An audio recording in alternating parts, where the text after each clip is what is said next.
Hi, today I'll show you about potentiometer, and this is the effect. The speed is uncontrollable.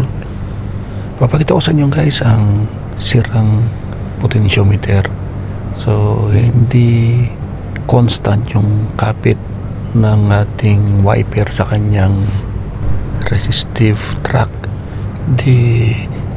Let's change 1 to 3 terminal, and same reading appears in the clamp meter.